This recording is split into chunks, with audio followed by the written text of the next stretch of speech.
curso do Saber Direito desta semana aborda o direito ambiental. Os temas das aulas são a base e os objetivos do desenvolvimento sustentável, a agenda transversal, intergeracionalidade, o conhecimento e o direito à informação ambiental.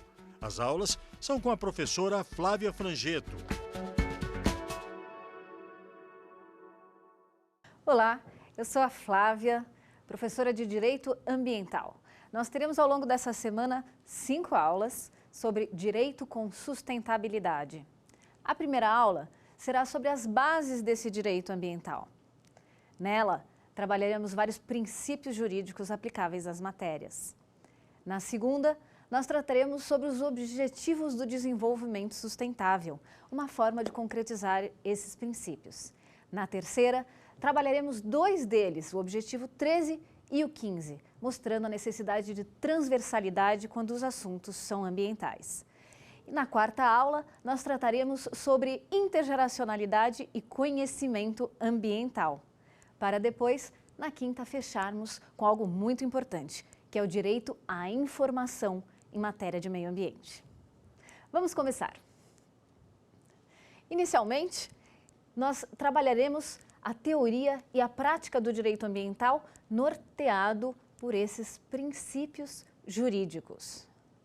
O primeiro princípio, o princípio mais forte do direito ambiental, aquele que deve orientar, mas não é orientar a título de conselho, não.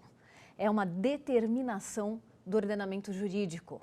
É aquele princípio do desenvolvimento sustentável. Vejam que o desenvolvimento não pode ser qualquer um.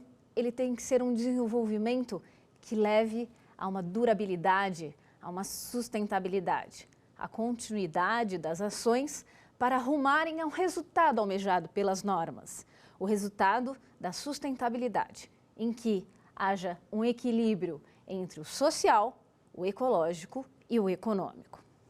Assim, nós trabalharemos ao longo desses dias as matérias, chegando à conclusão que, no final das contas, tudo o que for feito, causando um prejuízo ecológico, causando um problema para a sociedade que não seja passível de ser resolvido, merece uma fase de restauração, uma fase de reparação, de responsabilização, porque o principal do direito ambiental é a prevenção das ameaças e dos danos ambientais.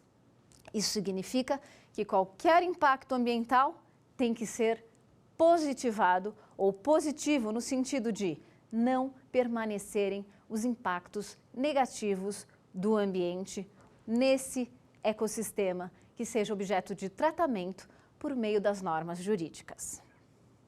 Se nós observarmos aqui o material, nós teremos aqui uma série de itens a resolver. São eles: a evolução dessas normas que foram mudando ao longo do tempo.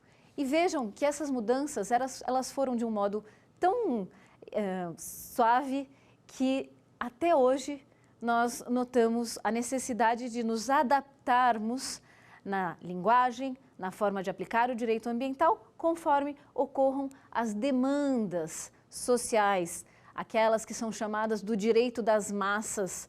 E o legislador absorve essas demandas e vai modificando a forma com que se tutela esse direito. Qual que é, afinal, o objeto do direito ambiental? O objeto desse direito é um meio ambiente ecologicamente equilibrado. Não se é qualquer meio ambiente. Por quê? Estamos sempre na área do direito ambiental pensando no que é nosso, no que está no entorno. O direito ambiental, ele vem daquilo que se pode chamar uma riqueza em administrar os recursos ambientais, oikos, casa, ecologia, o conhecimento a respeito das coisas dessa casa. Se nós pensarmos assim, tudo pode vir a ser objeto dessa tutela jurídica por meio das regras e princípios do direito ambiental. São muitas regras que nós podemos dividir em modalidades diferentes que se completam. Uma modalidade seriam as modalidades de abordagem global, abordagem total, em que as matérias a respeito daquele bem ambiental, elas são tratadas de maneira completa, de maneira conjugada, de um efeito de um determinado item ambiental para com outro efeito. Enquanto a segunda modalidade seria a modalidade em que nós olhamos parcialmente. Ao invés de olhar multissetorialmente, nós olhamos apenas um dos focos. Por exemplo, a necessidade de proteger uma determinada espécie. Essa espécie vai ser olhada em todo o seu ciclo de vida, em toda a sua vida, para que ela se mantenha no ambiente, para que esteja naquele estágio que a norma exige, que é o estágio de um ambiente ecologicamente equilibrado. O meio ambiente ecologicamente equilibrado tem que ser dinâmico.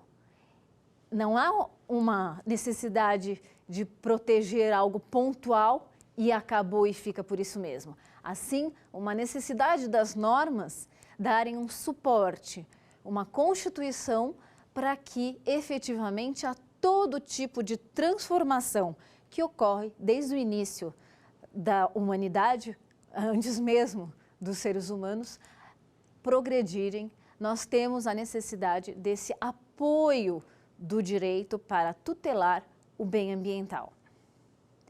Falando dos princípios jurídicos, afinal, são eles que norteiam, são eles que orientam os comportamentos e que devem ser seguidos em qualquer tipo de regra.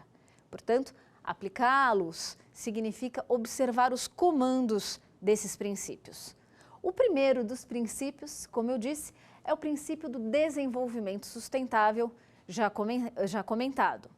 Em decorrência dele, para haver um direito ao desenvolvimento sustentável, nós precisamos saber efetivamente qual é esse nível em que se considera a sustentabilidade. Daí a necessidade de haver o segundo princípio, que é o princípio da prevenção ambiental, sob um ponto de vista em que haja, aí já é o terceiro princípio, a participação social e a informação ambiental para poder explicar, afinal, o que naquela conjuntura, naquele nível de desenvolvimento de um determinado país, no nosso caso aqui do Brasil, o que representa uma proteção em um nível aceitável e correto de patamar de qualidade ambiental. Esse patamar de qualidade ambiental, quando falamos do princípio da prevenção, significa tudo que esteja abaixo deste patamar, em casos de dúvida, seria o princípio da precaução, que é apenas uma explicação, um detalhamento, né?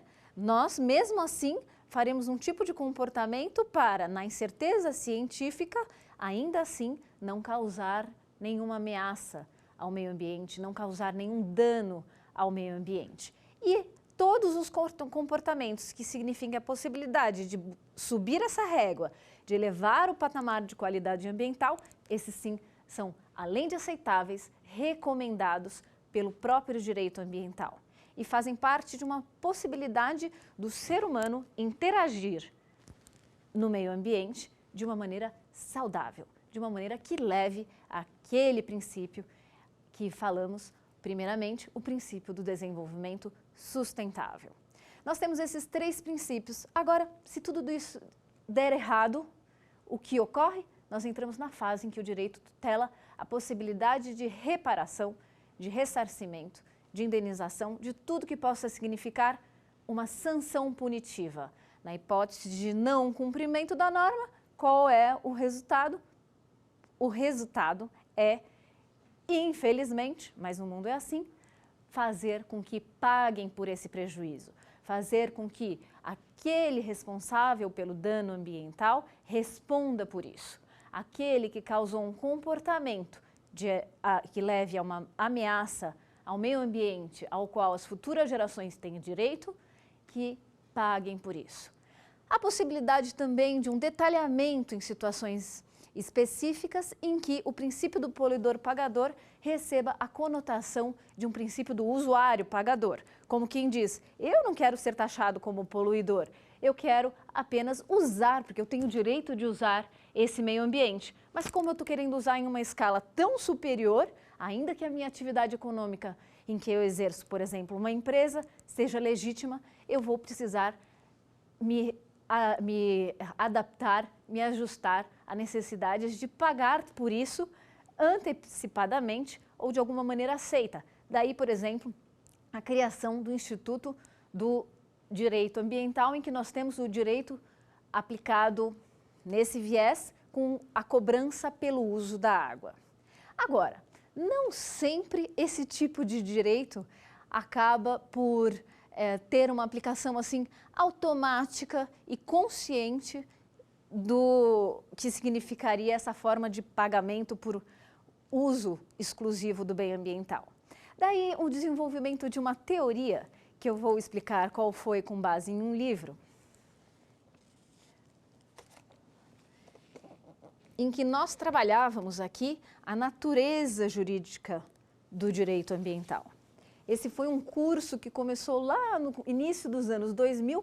Nós temos outras edições deste livro nos cursos de ambiental da Faculdade de Saúde Pública. Entre eles aqui nós temos um capítulo, da Universidade de São Paulo, temos um capítulo dedicado ao direito ambiental. Vejam que lá dentro, nas bases ideológicas do direito ambiental, havia a possibilidade de trabalharmos aqui dentro, afinal, da onde vem esse direito, na gênese do direito ambiental. Então, consultando aqui, nós teremos várias possibilidades de conteúdos em que revelaremos que a natureza jurídica desse direito ambiental é difusa. Isso significa que ela é tanto pública quanto privada. Então, pode usufruir do meio ambiente, que isso pode ser uma maneira de você ajudar a continuar aquela criação feita pelo Criador desta casa, deste nosso meio ambiente. Então, vamos agora ao primeiro quiz. Nós temos um quiz aqui.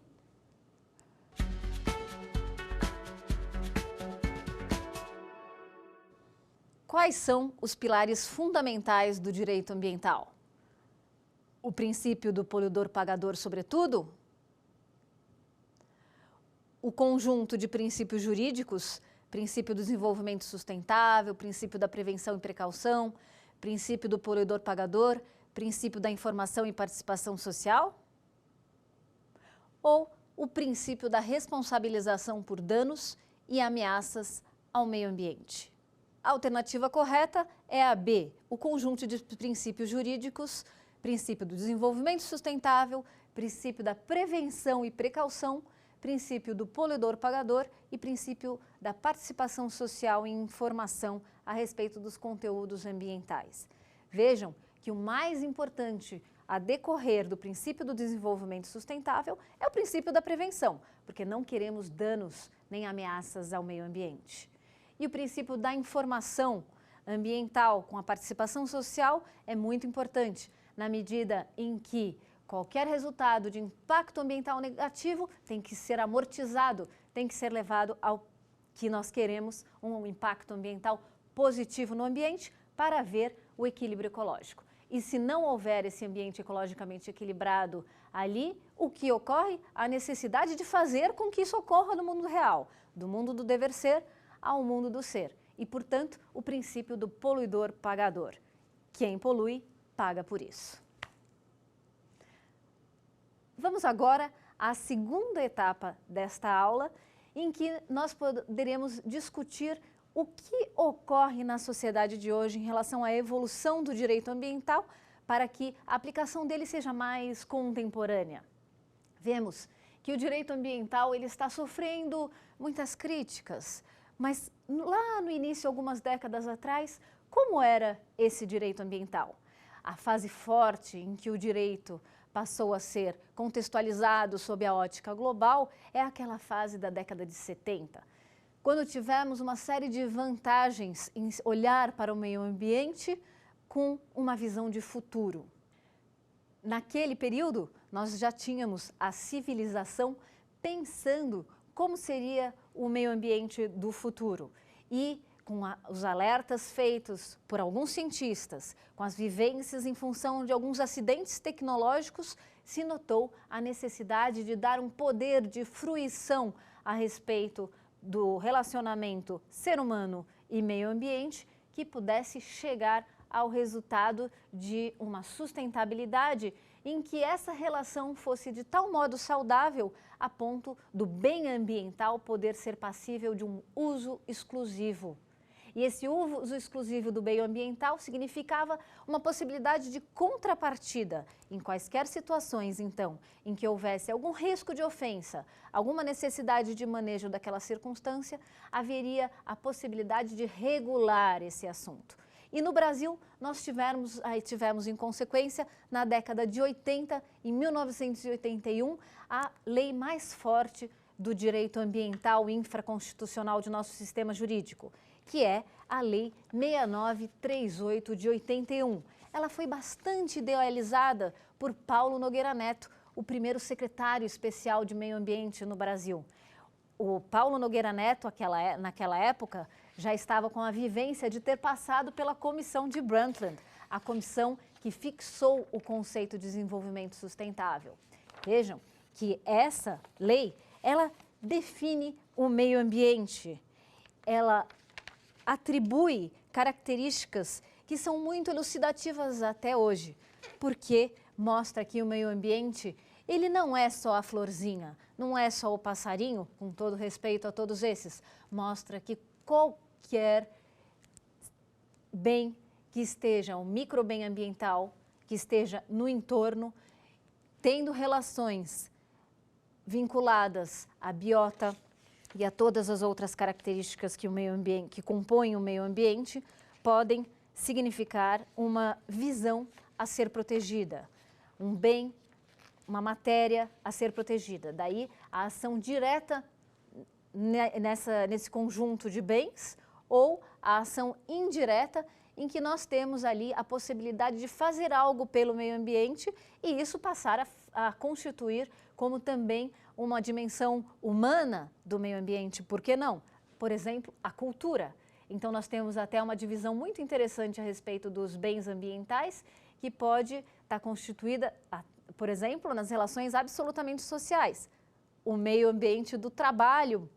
O meio ambiente do trabalho envolve a relação entre aquelas pessoas que trabalham e o local em que elas estão, a qualidade do ar, a qualidade sonora, em que nesse ambiente se realizam ações, por exemplo, de atividade econômica.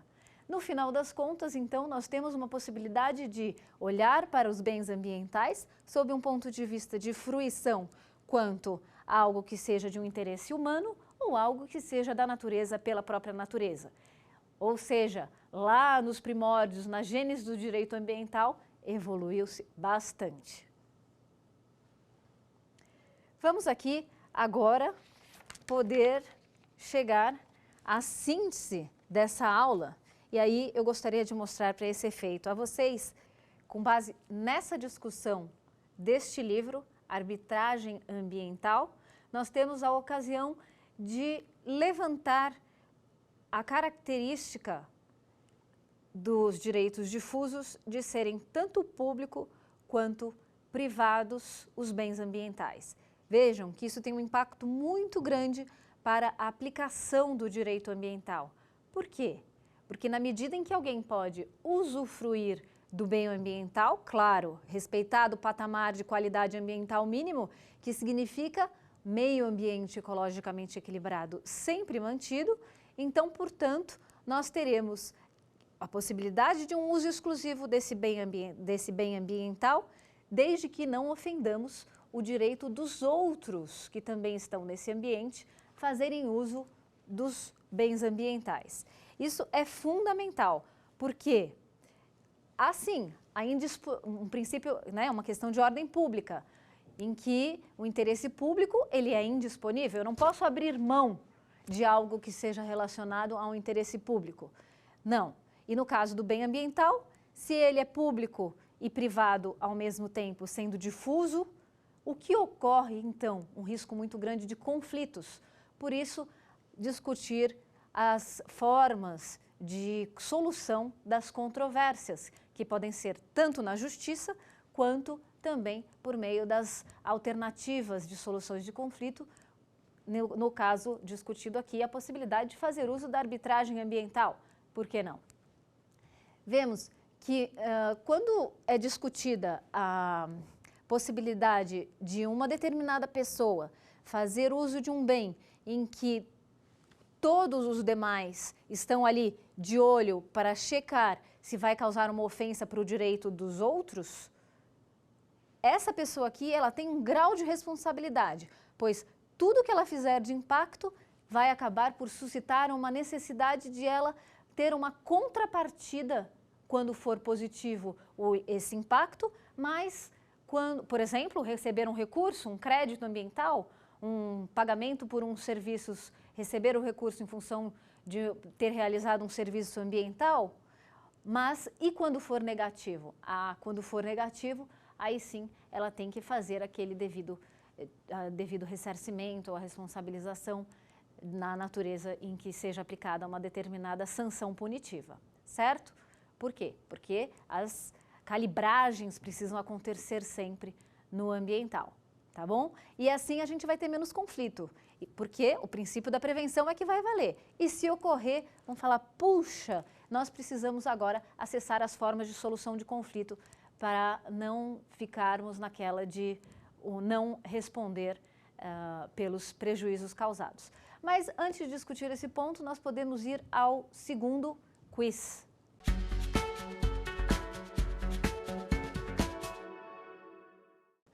A relação jurídica ambiental, alternativa A, é estabelecida tendo por objeto o bem ambiental? A alternativa B, é aquela na qual os titulares do direito ao meio ambiente ecologicamente equilibrado competem para o uso dos recursos ambientais? A alternativa C, envolve no polo ativo uma pessoa de direito privado e no passivo uma pessoa de direito público. A alternativa correta é a A, em que temos o objeto do bem ambiental. Por quê? Sempre, numa relação jurídica, nós temos o polo ativo e o polo passivo, em que as partes se relacionam, tendo um objeto comum ali que justifica a manutenção daquela relação. E, no caso, o objeto é o bem ambiental. Esse é o principal de uma relação envolvendo o tema de tutela do meio ambiente ecologicamente equilibrado. E esse bem ele pode ser olhado, repetindo, tanto sob um ponto de vista especial em relação às matérias que constituem o macro bem ambiental, a universalidade do bem ambiental, esse ecologicamente equilibrado, ou pode ser olhada subsetorialmente ou sub-bem ambientais, que seriam os micro-bens ambientais, que na sua universalidade compõem sim o bem ambiental no sentido lato, no sentido amplo. E assim, continuando as questões relacionadas à responsabilidade, à responsabilização pelos danos ambientais. O que eu queria colocar aqui é algo extremamente sério, é saber que nós estamos destruindo esse ambiente em prejuízo, muitas vezes, das próximas gerações, ou seja, dificultando o acesso daqueles que estão por vir ao meio ambiente ao qual nós já estamos usufruindo. Tem um limite para isso. Temos necessidade com isso, então, de refletir mais sobre como o direito ambiental atual precisa ser aplicado. E aí, nesse sentido, eu percorreria, assim, a própria disciplina do direito positivado, né, que está colocada na Lei 6938 de 81, a Lei da Política Nacional de Meio Ambiente.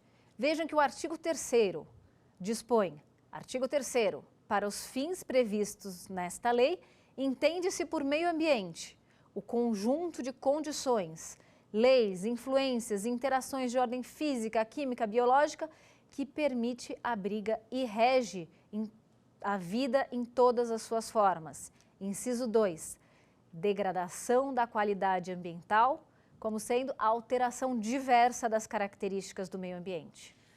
E essa degradação? O que ocorre? Ela se torna uma poluição, segundo o artigo 3º, quando é resultante de atividades que, direta ou indiretamente, a linha A, prejudicam a saúde, a segurança e o bem-estar da população. Alternativa B, criem condições adversas às atividades sociais e econômicas. C, afetam desfavoravelmente a biota. D, afetem as condições estéticas ou sanitárias do meio ambiente. E, lancem matéria ou energia em desacordo com os padrões ambientais estabelecidos. Por isso, é poluidor sim, toda pessoa física ou jurídica de direito público ou privado responsável direta ou indiretamente por atividade causadora de degradação ambiental. Vejam só, direta ou indiretamente. Se indiretamente alguém causa esse impacto ambiental negativo, ainda assim, essa pessoa corre o risco de ter que responder por isso? Sim. Nosso ordenamento jurídico protege esse bem ambiental. E vejam que interessante. O direito ambiental, ele acabou sendo, hoje em dia, olhado sob um ponto de vista que é sim antrópico na sua configuração, porque o destinatário da norma é o ser humano, nós não podemos fazer o papel da natureza, mas dentro desse papel humano, o ser humano já passou a ter uma consciência da importância dos bens ambientais, podendo até olhar o direito ambiental sob uma perspectiva que é mais próxima até da biocêntrica, ou seja, o valor da natureza pela própria natureza, independentemente da vontade que às vezes é meio afetada, meio prejudicada, quanto ao que isso significa, que representa pessoalmente para cada indivíduo em particular. Com isso, muitas vezes, a norma vem para proteger um bem da natureza, independentemente da vontade de todos ou de cada um em proteger aquele bem da natureza. Ela é protegida por si. A natureza pela natureza, mas obviamente isso tudo tem um resultado para todas as espécies, incluindo a humana. E quando não houve culpa ao se ofender o meio ambiente, o que ocorre? Nesses casos em que não houve culpa, ou seja, intenção de produzir um resultado negativo no ambiente, ocorre uma solução jurídica. É assim que sinto muito. Vamos aplicar a responsabilização objetiva em matéria de meio ambiente, ou aquela chamada da teoria do risco integral. Quem exerce uma atividade econômica que causa impacto negativo e a ponto de levar a um prejuízo ambiental, a um dano ao meio ambiente, esse responderá, tenha tido ele culpa ou não. Porque o meio ambiente é o que está sendo objeto de tutela, é a proteção dessa matéria ou da parte imaterial em que ocorrem as relações de uma maneira saudável para a continuidade da sobrevivência dos indivíduos na Terra. Espécies de todas as modalidades. Esses são olhados com um olhar especial para que não haja ofensa ao meio ambiente. Daí uma série de possibilidades de uso dos instrumentos ambientais para controlar essas possibilidades de acesso.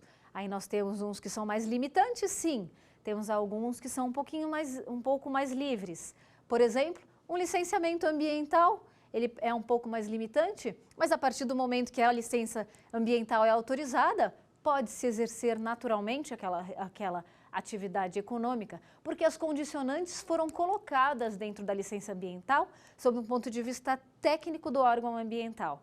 Daí, não ter mais problema nenhum eu exercer a atividade econômica, porque eu estou fazendo legitimamente. Mas se ocorre um acidente tecnológico dentro daquela área?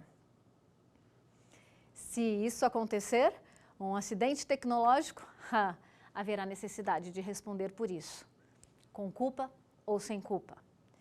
E se por acaso ocorre de uma tecnologia ficar obsoleta dentro de uma fábrica? Nesse caso, haverá uma necessidade de olhar o direito ambiental observando o princípio da prevenção. Então, com o tempo, progressivamente, haverá aquela alternativa de se escolher entre algo que fica obsoleto com riscos de impactos ambientais negativos virarem uma ameaça efetiva e essa ameaça efetiva virar um dano. Não se pode esperar por melhorar o meio ambiente, não se pode esperar por dar todas as opções, então soluções e investimentos terão que acontecer. Daí, outros tipos de instrumentos oferecidos no direito ambiental, como por exemplo ocorreu em termos de emissões de gases de efeito estufa no âmbito do Protocolo de Quioto, de autorizações para concessões de créditos ambientais, no caso, os créditos de carbono, para quem fizesse esse gesto de reduzir as emissões de gases de efeito estufa na atmosfera por meio de projetos. Isso é muito interessante. Então, assim como esse, nós temos vários outros tipos de artifícios jurídicos que viram ficções, mas que passam a valer dentro das formas de tratativas de se transacionar a respeito do uso do bem ambiental, que usufruam, mas desde que isso não cause nenhum impacto negativo passível de se transformar em uma ameaça ou um dano ambiental. O conjunto de impactos ambientais negativos tem causado um problema sério na nossa humanidade. Nós, às vezes, não percebemos há tipos de poluição que são as poluições, eu gosto de chamar de poluição invisível. Talvez um cientista tenha conhecimento que aquilo causará no futuro um dano e, por isso, já se coloque à disposição no ordenamento jurídico formas de lidar, de tratar determinados tipos de riscos. Então, no caso da teoria do risco integral, nada mais do que justo dizer, tudo bem, vai exercer atividade econômica, mas ela tem, por exemplo, produtos químicos que podem causar um dano ambiental. Você tem toda a cautela de cuidar ali da maneira correta, cumprindo as normas? Muito bem, porém, repete-se, se houver uma determinada explosão e isso causar uma contaminação, um risco para os demais, responda integralmente por consequências causadas nesse meio ambiente e que esses impactos ambientais negativos não se perpetuem, sejam amortizados, faça a sua parte. Assim, nós podemos passar para o terceiro quiz.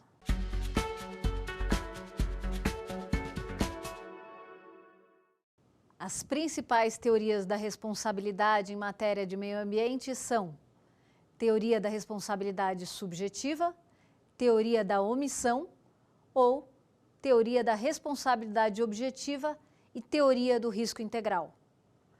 Nós vimos que é a teoria da responsabilidade objetiva e teoria do risco integral. Por quê? As outras, a teoria da omissão é uma invenção, não falamos em omissão a respeito de meio ambiente. Conforme explicado, cada um que usufrui e causa um impacto ambiental negativo tem que responder com uma atividade, uma ação de amortização desse impacto ambiental negativo a ponto de voltar a um estágio de equilíbrio ecológico, tornando a sua ação, sim, uma influência positiva no ambiente, um impacto ambiental positivo. E a teoria subjetiva, aquela normalmente aplicada em que a culpa é relevante, ou seja, se você não teve culpa, não responderia por um determinado tipo de prejuízo, por um determinado de impacto negativo causado a alguém. Mas em matéria ambiental, não. Em matéria ambiental, como visto, qualquer fato ou ato, seja por omissão ou seja um ato comissivo, ele vai ter um resultado, sim, de causar algum risco ali de desequilíbrio ecológico. A resposta correta é a alternativa C, teoria da responsabilidade objetiva e teoria do risco integral. Por quê? A teoria da responsabilidade subjetiva não se aplica. Como vimos, se causou um impacto ambiental negativo, isso produziu num nexo causal uma configuração em que haja um dano ambiental, tendo tido culpa ali ou não tendo tido culpa, mesmo assim se deve responder pelo impacto ambiental negativo causado, para que o ambiente se mantenha ecologicamente equilibrado. Portanto, subjetivamente, não é um fator relevante na hora de uma avaliação para responsabilização de um dano ambiental. Com culpa ou sem culpa, responde-se pelo impacto ambiental negativo. Já da omissão, teoria da omissão é uma palavra interessante, porque não se pode omitir a respeito de qualquer efeito ambiental negativo. Omissão seria uma brincadeira aqui, um jogo de palavras na alternativa B, né? Não se pode se omitir em cuidar do meio ambiente, porque isso pode causar um impacto ambiental para os outros, aliás, para si mesmo, porque no final das contas você também tem direito de usufruir, cada um tem direito ao meio ambiente ecologicamente equilibrado.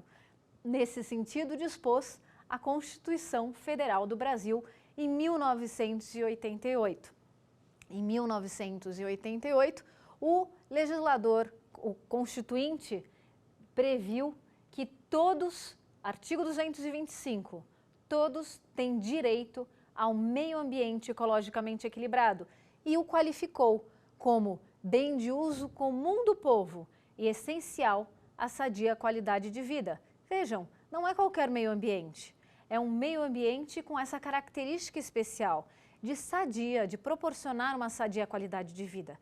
Se o meio ambiente estiver doente, se o meio ambiente estiver prejudicado, afetado, qual será a consequência? De não ser o meio ambiente ao qual o direito resolveu proteger. Ou seja, cumpra-se sempre esse quesito do princípio jurídico da sustentabilidade, buscar o equilíbrio ecológico, buscar a abordagem integrada do direito ambiental, em que haja o social, o ecológico e o econômico, ali juntos, podendo fazer com que esse ambiente seja passível de uso pleno, né, dentro das suas particularidades, dentro dos seus momentos, no conjunto de todas as pessoas. Todos vão poder usar a possibilidade de ter um uso exclusivo do bem ambiental, mas desde que, então, haja aquela contrapartida colocada, contrapartida pelo uso do bem ambiental. Vejam, e continua a Constituição Federal agora com uma fase já de responsabilização, impondo-se, ela impõe um dever do poder público e da coletividade de defender o meio ambiente e proteger esse meio ambiente ecologicamente equilibrado para as presentes e as futuras gerações. Isso é extremamente importante para as presentes e as futuras gerações. Ou seja, o meio ambiente do qual estamos falando não é só aquele que eu consigo enxergar. A poluição invisível, como eu havia colocado, ela também é relevante. Aquela poluição que vai surgir só daqui a alguns anos, mas que não temos capacidade ainda de discernir dentro do conhecimento em que a humanidade tem a respeito de determinado bem, também deve ser objeto de atenção. Vejam que, infraconstitucionalmente, aquela lei comentada, a Lei da Política Nacional de Meio Ambiente, levou isso em consideração ao regular no artigo 14 como ocorre a responsabilização em matéria ambiental. Segundo o artigo 14 da Lei da Política Nacional sobre Meio Ambiente, a responsabilização em matéria de meio ambiente, ela ocorre de três maneiras: responsabilização de natureza administrativa, civil ou penal. Vejam, artigo 14, que sem prejuízo das penalidades definidas pela legislação federal, estadual ou municipal, o não cumprimento das medidas necessárias à preservação, e assim continua, suscita uma resposta pelos danos de degradação da qualidade ambiental, sujeitando os transgressores, conforme impõe aqui no parágrafo primeiro, nós temos as penalidades independentemente da existência de culpa, que é a responsabilização da natureza objetiva, como dissemos. Aliás, um detalhe, no caso da responsabilização objetiva, eu vou deixar bem claro, não é não haver culpa. Porque suponhamos que culpa seja um fator ali relevante num determinado tipo de análise a respeito de um dano ambiental. A questão é que com culpa ou sem culpa se responde. Quando a gente pega dos primórdios desse tipo de responsabilização, aquela versão francesa que é a responsabilité sans faute, nesse caso dá a impressão na hora de traduzir que é assim, sem culpa. Não, é que com culpa ou sem culpa se responde. Se você tiver numa determinada ação judicial, essa ação judicial ela entrar no momento em que se deve verificar quem foi que teve culpa afinal, ainda assim que já se deu um jeito para arcar com os prejuízos que aconteceram por parte de alguém que esteja dentro da cadeia da responsabilidade solidária. Por quê? Qualquer um que seja buscado ali dentro daquela relação que houve ao longo do tempo da interação do uso com o meio ambiente pode ser ali obrigado a responder por um determinado dano. Ainda que ele não tenha tido culpa, como colocado, mas talvez um novo adquirente, que comprou posteriormente a essa pessoa que tinha mais condição, por exemplo, econômica de responder por isso, tenha sido o verdadeiro culpado. Então, como ocorre nesse caso? Pensa-se primeiro no meio ambiente. O meio ambiente, então, na legislação, ele está tutelado de tal maneira que vai ser possível esse novo adquirente que não teve culpa. No caso, eu acabei colocando que a culpa estava no segundo, enfim, voltando aqui à fita. Então, no segundo, se a gente tem na cadeia de responsabilidade uma determinada pessoa que aquela sim teve culpa, ela pode pedir para a outra que não teve culpa a responsabilidade, por exemplo, indenizá-la nas relações privadas entre uma e outra. Mas a resposta para a sociedade, a resposta para os demais, ela pode ocorrer por qualquer um daqueles que estejam dentro das responsabilidades ao longo de todo o período de uso daquele bem ambiental. Isso é muito importante. Dentro de casos concretos, esse tipo de discussão ocorre muito. Por exemplo, você compra um sítio contaminado, né, com poluição ali, por exemplo, escondida no subsolo.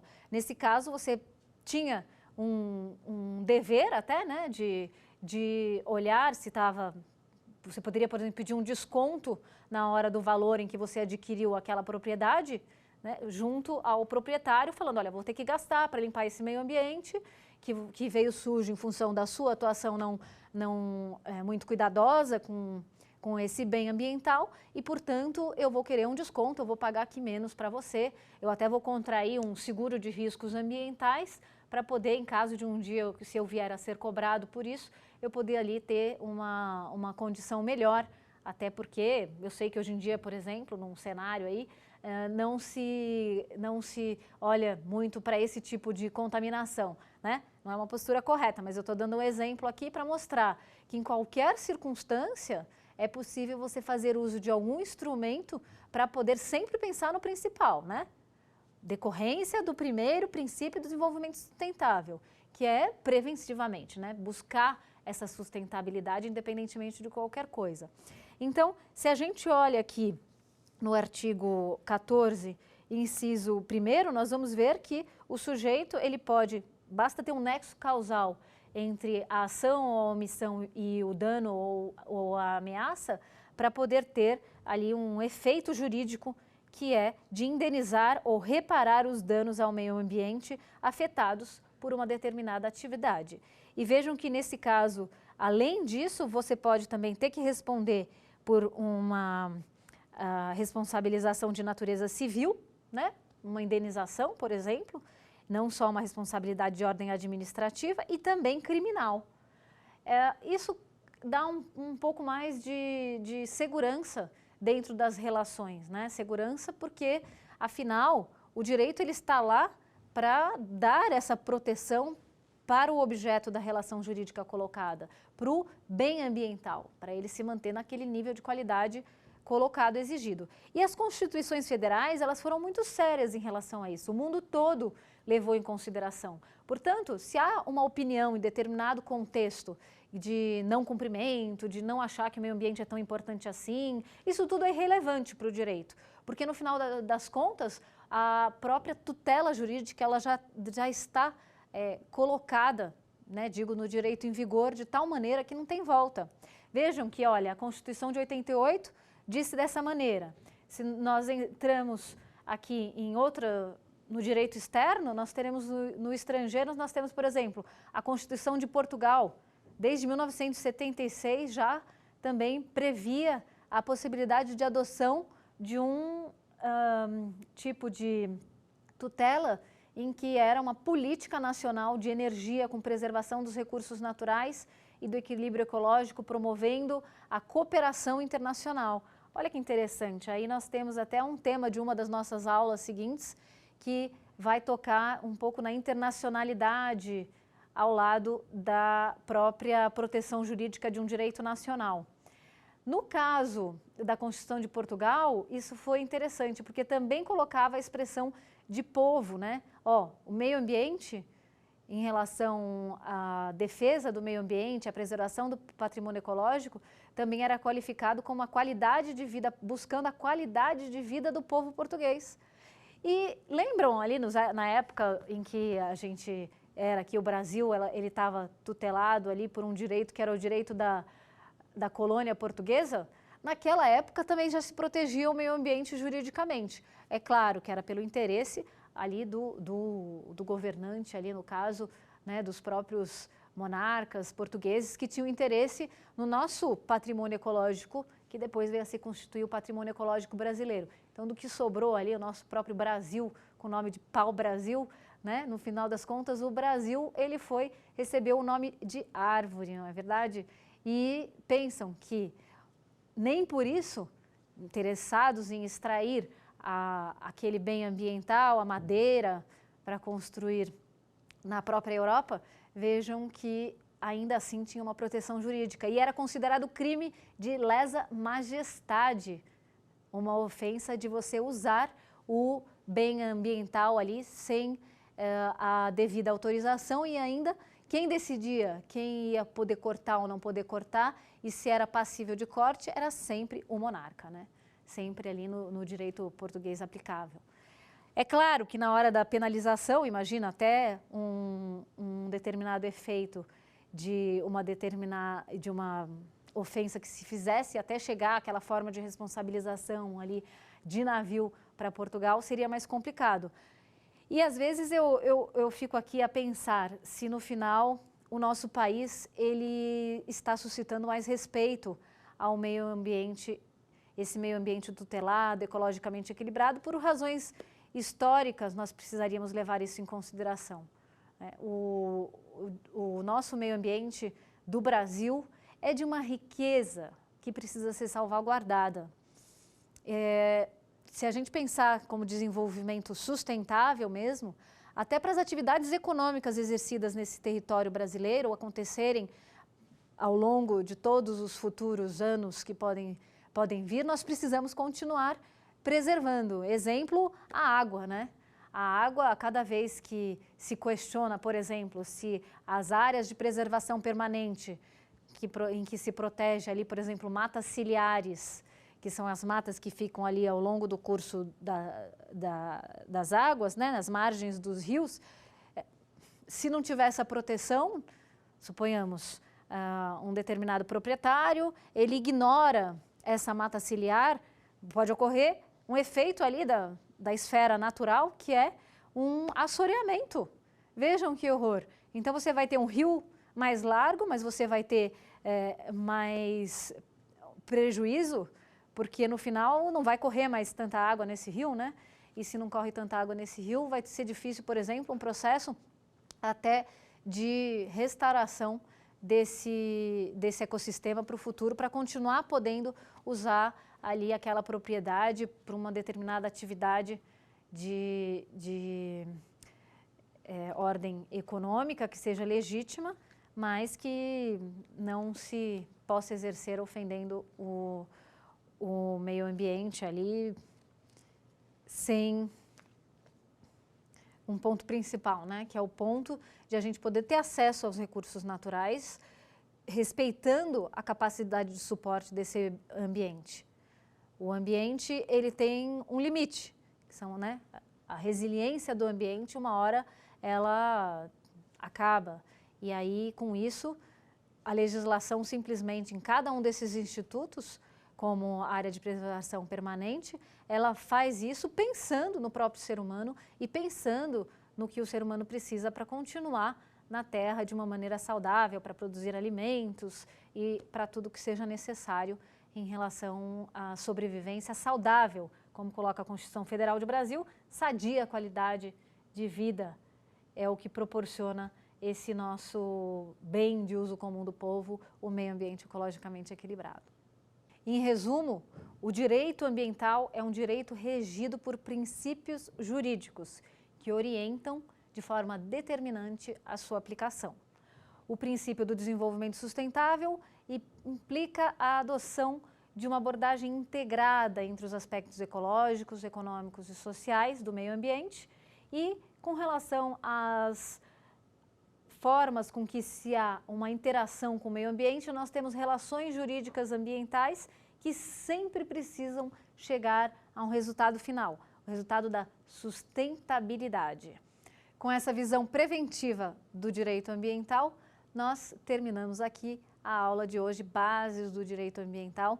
Para na próxima aula, eu espero vocês discutir os objetivos do desenvolvimento sustentável.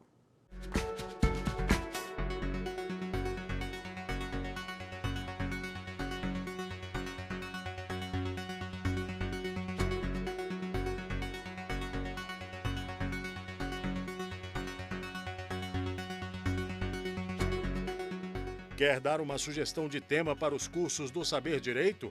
Então mande um e-mail para a gente, saberdireito@stf.jus.br, ou entre em contato por WhatsApp. O número é esse que aparece na tela. Você também pode acompanhar as aulas pela internet. Acesse tvjustiça.jus.br ou nosso canal no YouTube, TV Justiça Oficial.